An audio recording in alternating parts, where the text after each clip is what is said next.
Ayan, gawa tayo ng torta guys.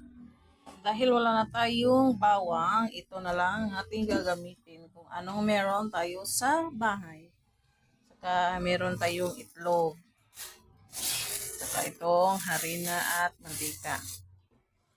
Ayan.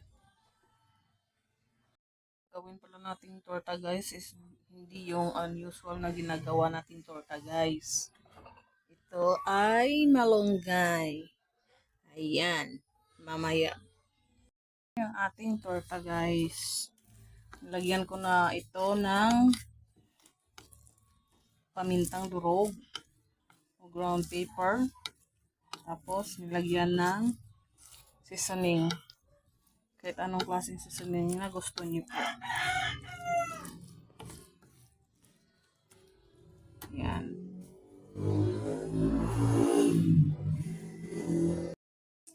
O yan guys. Yan.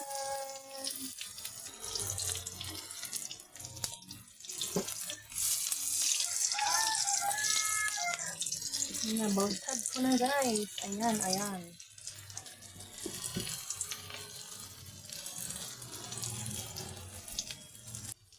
At ayan, nilagay natin sa strainer para mawala yung mantika niya guys. Ayan.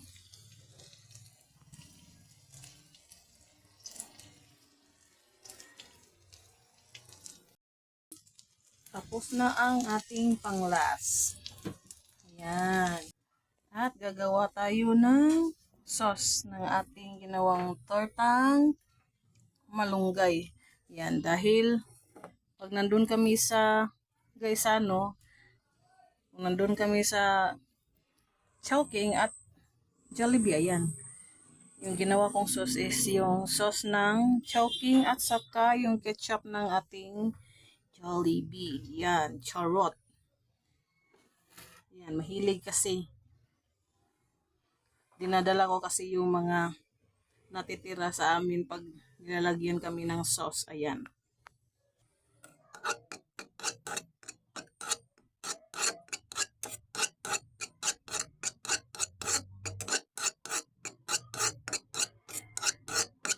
Ayan.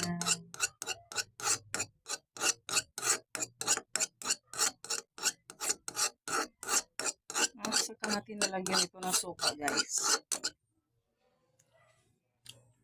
Sarap. At ayan, ganyan siya kadami guys, yung naluto natin.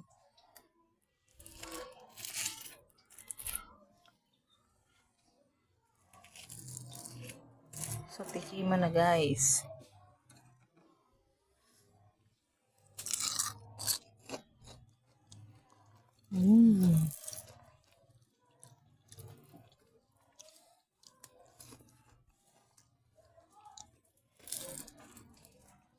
Sarap niya guys.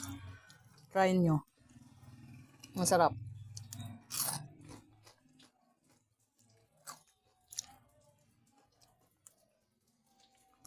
Nakakatipid ka na.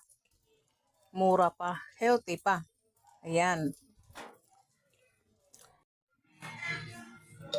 So, ayan guys. Tikiman time na ng ating tortang kamunggay.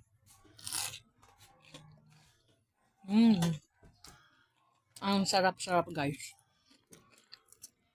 Try nyo po ito. Kaya sa bahay lang. Nakakatipid na kayo. Masustansya pa. Dahil malunggay lang nga.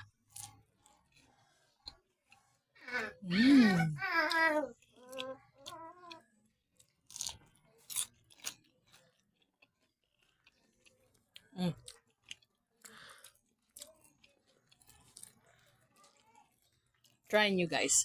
Masarap talaga. Promise. Bye-bye.